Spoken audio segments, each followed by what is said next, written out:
The mode represents the most frequently occurring value in a dataset. Unlike the mean and median, the mode focuses on frequency rather than numerical position or average. Consider this dataset: 3, 7, 10, 7, 12. To find the mode, we need to identify which value appears most frequently. We systematically count how many times each unique value appears in our dataset. Let's create a frequency table to organize this information. From our frequency analysis, we can see that the value 7 appears twice, while all other values appear only once. Therefore, 7 is the mode of this dataset. Datasets can exhibit different modal characteristics.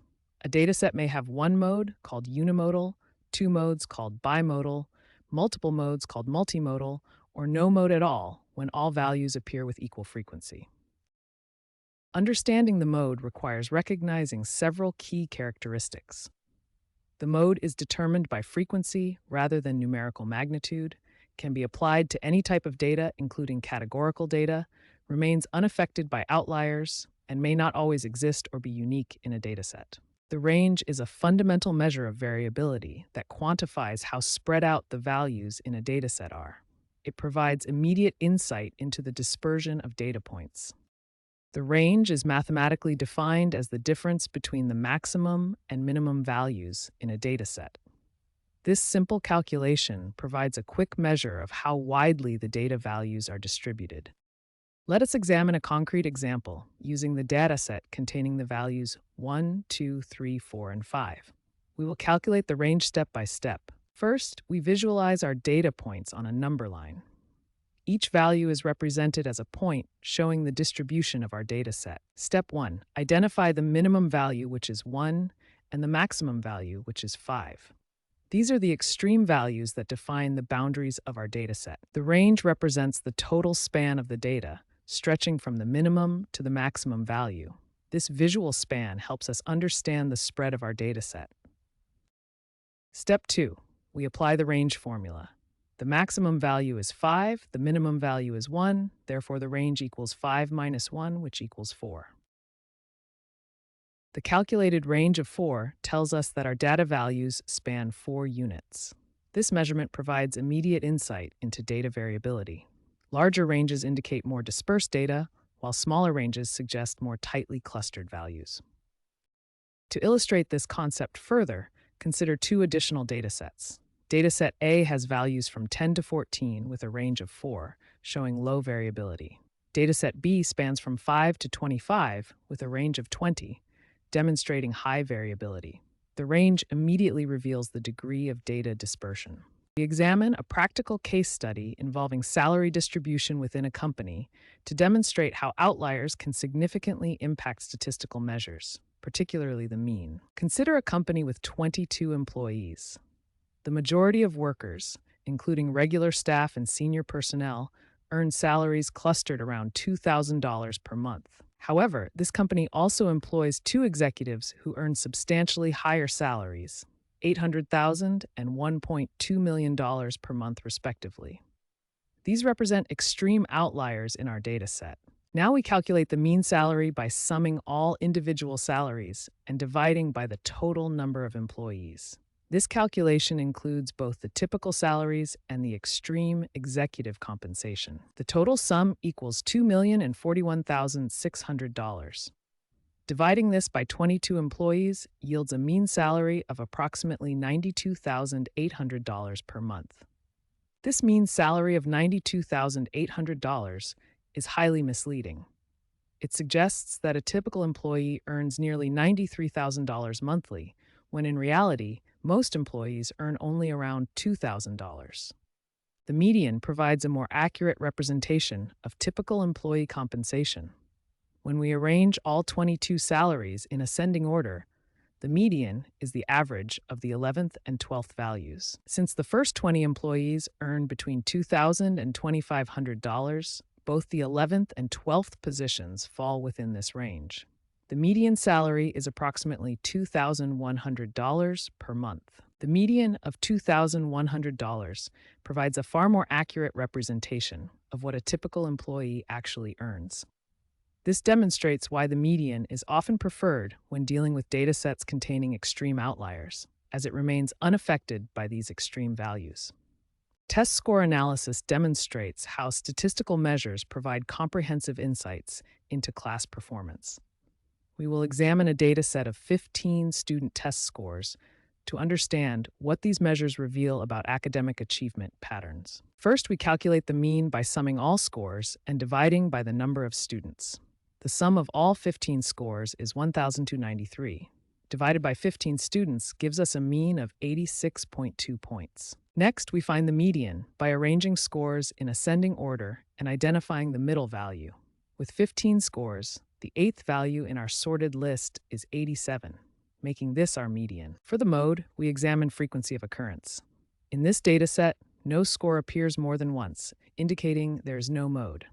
This suggests a diverse range of individual performance levels. The range is calculated by subtracting the lowest score from the highest score. Our range is 94 minus 76, equaling 18 points.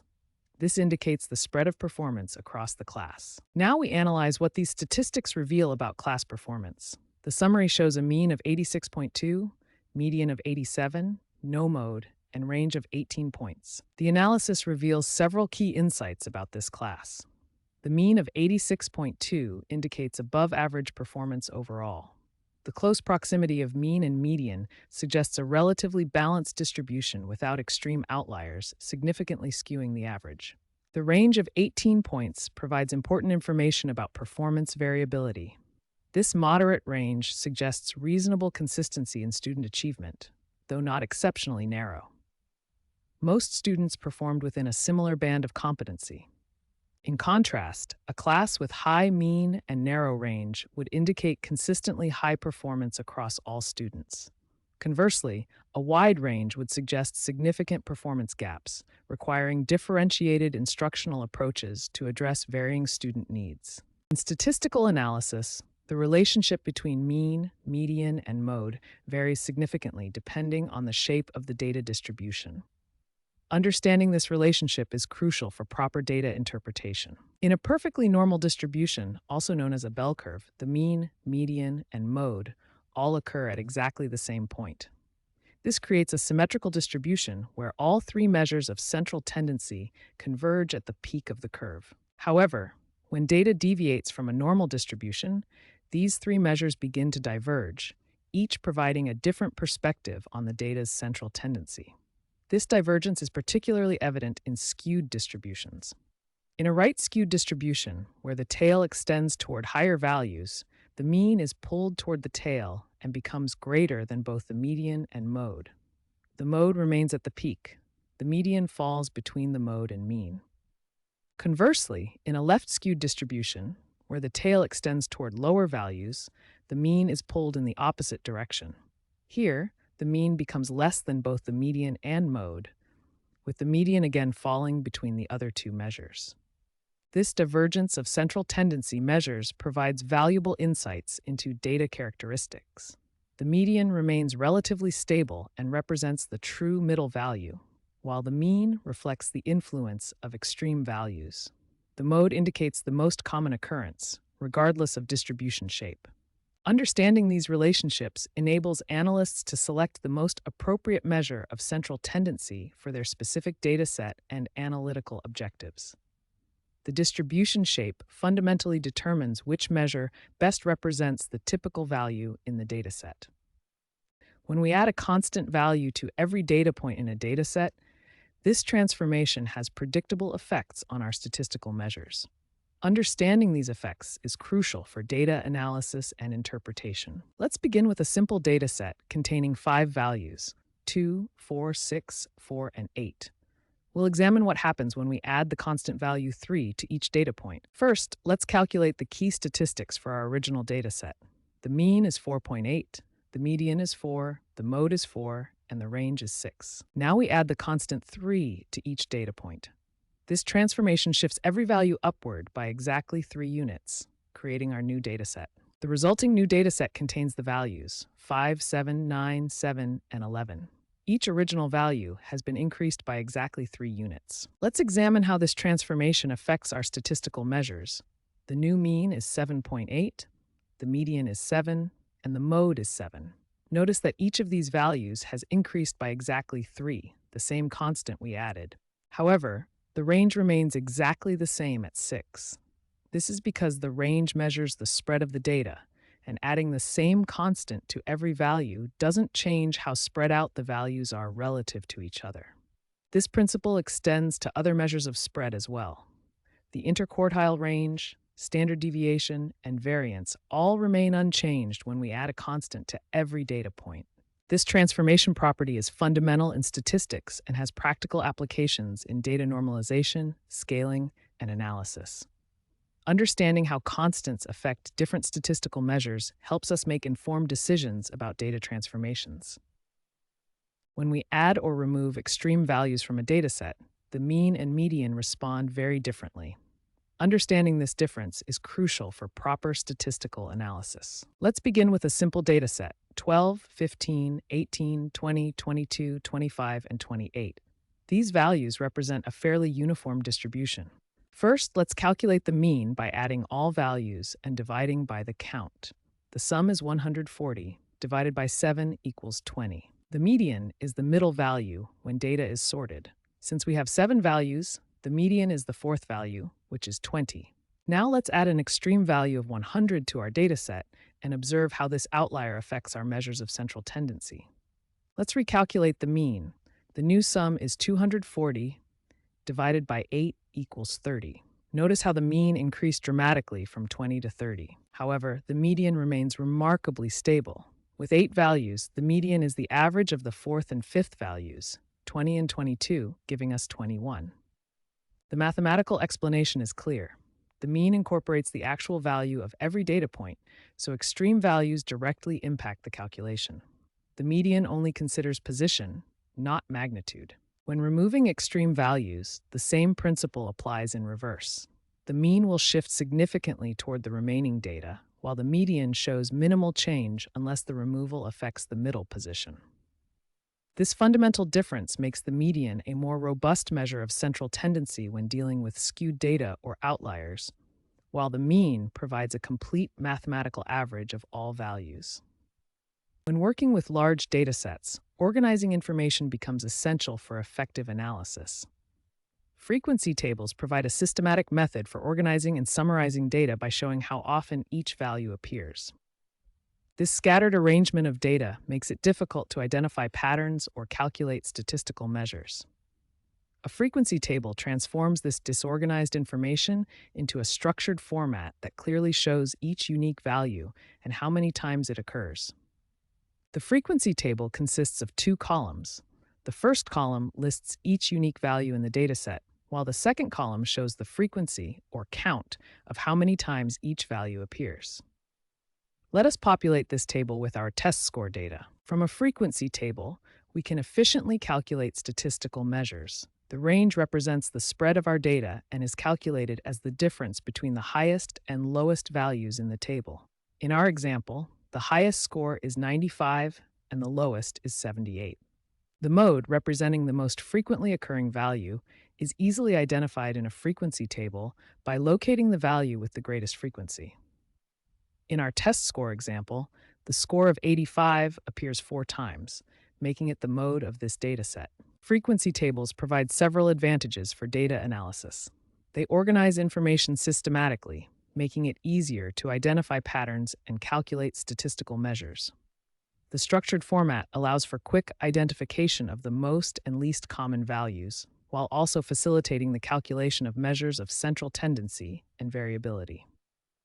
Understanding frequency tables is fundamental for effective data analysis. This organizational method transforms raw data into a structured format that facilitates the calculation of statistical measures and reveals important patterns within datasets. When data is organized in a frequency table, calculating the mean requires a specific approach that accounts for how often each value appears in the dataset. A frequency table is an efficient way to organize data by showing each unique value alongside its frequency of occurrence. This format is particularly useful when dealing with large datasets that contain repeated values. Consider this frequency table showing quiz scores. We have scores of 7, 8, 9, and 10, with frequencies of 2, 5, 8, and 3 respectively. This represents 18 total quiz results. The formula for calculating the mean from a frequency table involves three essential steps. First, multiply each value by its corresponding frequency. Second, sum all these products together. Finally, divide this sum by the total frequency, which represents the total number of data points. Let us work through our quiz score example step by step. In step 1, we multiply each score by its frequency. 7 times 2 equals 14. 8 times 5 equals 40. 9 times 8 equals 72. 10 times 3 equals 30. In step 2, we sum all the products together. 14 plus 40 plus 72 plus 30 equals 156. This represents the total of all individual scores. Finally, in step 3, we divide our sum by the total frequency. 156 divided by 18 equals 8.67. This is our mean quiz score calculated from the frequency table. This method is particularly efficient when working with large data sets containing repeated values. Rather than adding each individual score 18 times, the frequency table approach allows us to perform the calculation using only 4 multiplication operations and 1 division. In modern data center management, statistical measures like mean, median, mode, and range serve as fundamental tools for IT professionals monitoring critical infrastructure performance. Consider server performance monitoring, where CPU utilization data is collected continuously. IT professionals analyze this data to ensure optimal performance and identify potential issues before they impact operations. The mean CPU utilization provides the average performance baseline. Calculating the mean, sum of all values divided by the count, gives us 53%, indicating overall system load. The median represents the middle value when data is sorted, providing a measure less affected by the outlier. Here, the median is 49%, showing typical performance without the spike's influence. Network traffic analysis represents another critical application. IT professionals monitor bandwidth utilization patterns to optimize network performance and capacity planning. The range calculation reveals traffic variability. Maximum traffic of 150 Mbps minus minimum of 120 Mbps equals 30 Mbps range, indicating moderate fluctuation in network demand. Mode identification helps detect recurring patterns. If certain traffic levels appear frequently, this indicates predictable usage patterns that inform capacity planning and resource allocation strategies. Statistical measures enable proactive monitoring. When current metrics deviate significantly from established means and medians, automated alerts trigger, allowing IT teams to address issues before they escalate into system failures. Understanding these statistical fundamentals empowers data center professionals to maintain optimal system performance, ensure reliability, and make informed decisions based on quantitative analysis rather than intuition alone. In our increasingly digital world, data literacy has become an essential skill for professionals across all industries. Understanding basic statistical measures like mean, median, mode, and range forms the foundation of this critical competency. Data literacy encompasses the ability to read, understand, create, and communicate data as meaningful information. This skill enables individuals to make informed decisions based on quantitative evidence rather than intuition alone. Data literacy is essential across numerous professional contexts. In healthcare, professionals analyze patient outcomes and treatment effectiveness. Business leaders rely on performance metrics to guide strategic decisions. Educators use assessment data to improve learning outcomes and identify areas for intervention. The consequences of poor data literacy can be severe. Organizations may make misguided business decisions, implement ineffective policies, misallocate valuable resources, and lose competitive advantage. These outcomes underscore why statistical literacy is not merely academic, but fundamentally practical. Mean, median, mode, and range serve as fundamental building blocks for more advanced statistical analysis.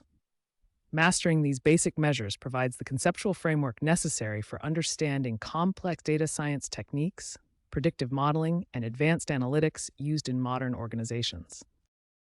The practical importance of data literacy cannot be overstated. In an era where data drives decision-making across all sectors, The ability to correctly interpret statistical measures directly impacts organizational success. Professionals who understand these fundamental concepts can transform raw data into actionable insights, leading to more effective strategies and better outcomes. As we continue to generate unprecedented amounts of data, the individuals and organizations that master these statistical fundamentals will be best positioned to thrive in our data-driven future. Central tendency is a fundamental concept in statistics that describes where the center or middle of a data set lies. The mean, median, and mode are the three primary measures that help us understand this central point, each offering a unique perspective on what constitutes the center of our data. Each measure of central tendency approaches the concept of center from a different angle. The mean represents the arithmetic center by balancing all values equally. The median identifies the positional center by finding the middle value when data is ordered. The mode reveals the most common or popular value in the dataset. The choice of which measure to use depends on the nature of your data and the specific insights you seek.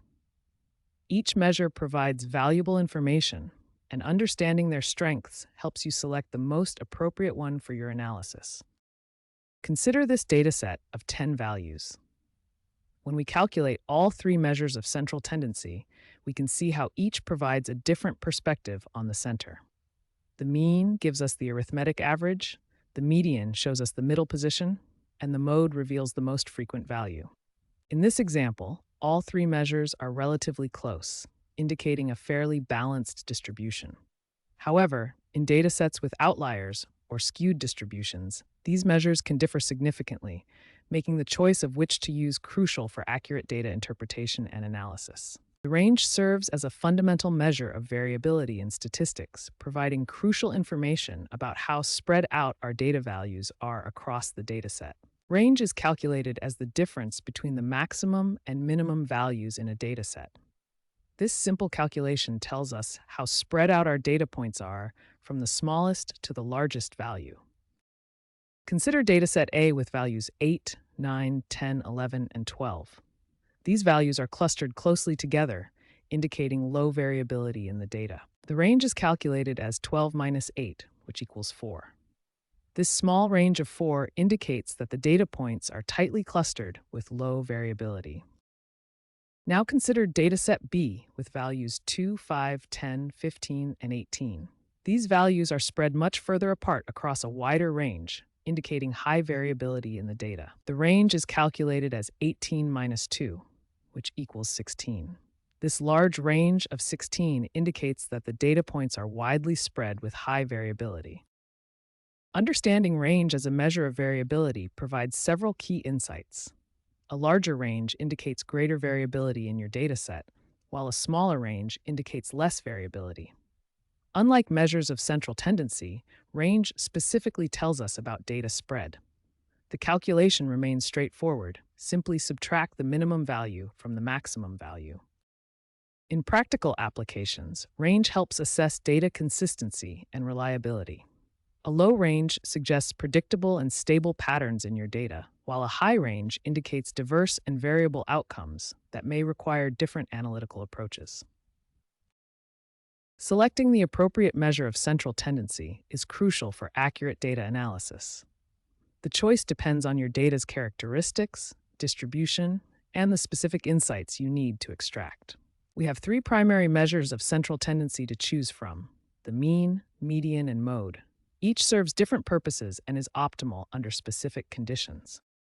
The mean is most appropriate when your data follows a normal or symmetric distribution without significant outliers. It works best with continuous numerical data, where all data points carry equal importance and you need mathematical precision in your analysis. For example, with test scores that are normally distributed like 85, 87, 89, 91, and 88, the mean of 88 provides a representative central value that accurately reflects the overall performance. The median is preferred when dealing with outliers, extreme values, or skewed distributions. It's also ideal for ordinal data and when you need a typical middle value that isn't influenced by extreme observations. Consider salary data with values of $30, $32, $35, $38,000, and one outlier of 500,000. The median of 35,000 better represents the typical salary than the mean, which would be skewed by the extreme value. The mode is essential for categorical or nominal data, discrete data with repeated values, and when identifying the most common occurrence. It's particularly useful for qualitative analysis and detecting bimodal or multimodal patterns in your data. For instance, in a survey asking about favorite colors, where responses are blue, red, blue, green, blue, the mode of blue tells us the most popular choice, which is more meaningful than calculating a numerical average of color preferences. This decision flowchart provides a systematic approach to choosing the right measure. Start by analyzing your data characteristics, then follow the decision path based on the presence of outliers and data type. Remember that the choice of measure significantly impacts your analysis and conclusions. Understanding when to use each measure ensures accurate interpretation and meaningful insights from your data. Statistical calculations seem straightforward, but several common mistakes can lead to incorrect results. Understanding these pitfalls and learning how to avoid them is crucial for accurate data analysis. The most frequent mistake when calculating the median is forgetting to sort the data first. Let's examine this error using a data set of test scores. A common error is to immediately identify the middle position without sorting. In this unsorted list of 7 values, a student might incorrectly choose the fourth value, which is 95, as the median. The correct approach requires sorting the data first. When we arrange these scores in ascending order, we get a different sequence, and the true median becomes 88. Another frequent error occurs when calculating the median for datasets with an even number of values. Many students forget that they must average the 2 middle values. The incorrect approach is to choose just one of the middle values. With 6 values, positions 3 and 4 are both middle positions, containing 18 and 22 respectively. Choosing only one of these is wrong. The correct method is to average the 2 middle values. 18 plus 22 equals 40, divided by 2 gives us 20. This is the proper median for an even-numbered data set. Mode identification presents its own challenges. Students often confuse the frequency count with the actual mode value, or fail to recognize when multiple modes exist. A common error is reporting the frequency instead of the mode value. In this dataset, both 5 and 7 appear 3 times each. The mistake is saying the mode is 3, which is actually the frequency count. The correct identification recognizes that this dataset is bimodal, meaning it has 2 modes, 5 and 7. Both values appear with the highest frequency of 3 occurrences each. Range calculations seem simple, but students sometimes subtract in the wrong order or use unsorted data, missing the true maximum and minimum values. The error here is subtracting the largest value from the smallest value, or using the wrong maximum and minimum from unsorted data. This gives a negative result or incorrect range. The correct method is to subtract the smallest value from the largest value. First, identify the minimum as 19 and maximum as 35. Then calculate 35 minus 19 equals 16. To avoid these common mistakes, follow a systematic approach with built-in verification steps. These prevention strategies will significantly improve your accuracy in statistical calculations. First, always organize your data systematically. Sort values in ascending order before any calculation. This single step prevents most median and range errors while making mode identification clearer. Second, create a systematic checklist for each calculation type. For median, verify you have the correct middle position. For mode, distinguish between frequency and value. For range, always subtract minimum from maximum. Finally, always verify your results using logical reasoning. Check if your median falls within the data range, if your mode actually appears most frequently, and if your range makes sense given the data spread. Throughout this comprehensive exploration, we have examined 4 fundamental statistical measures that form the cornerstone of data analysis and quantitative reasoning. The mean provides us with the arithmetic average, offering insight into the central value of our dataset. The median reveals the true middle point, resistant to the influence of extreme values. The mode identifies the most frequently occurring value, highlighting patterns in our data. The range quantifies the spread, showing us the variability within our dataset. These statistical tools extend far beyond academic exercises. They serve as essential instruments for decision making in business, research, healthcare, education, and countless other domains where data driven insights guide critical choices. In our increasingly data driven world, statistical literacy has become not merely advantageous, but essential. The ability to interpret, analyze, and communicate quantitative information empowers individuals to make informed decisions, evaluate claims critically, and participate meaningfully in evidence based discussions. The journey of statistical understanding does not conclude here. These fundamental concepts serve as stepping stones to more advanced analytical techniques. I encourage you to practice these skills regularly, apply them to real world scenarios, and continue expanding your quantitative reasoning capabilities. Remember that statistical thinking is fundamentally about understanding variability, recognizing patterns, and making informed inferences from data. These skills will serve you well in academic pursuits, professional endeavors, and personal decision making throughout your life. The power of basic statistics lies not in complex calculations, but in the clarity of insight they provide. Armed with these fundamental tools, you are now equipped to navigate our data rich world with confidence, precision, and analytical rigor.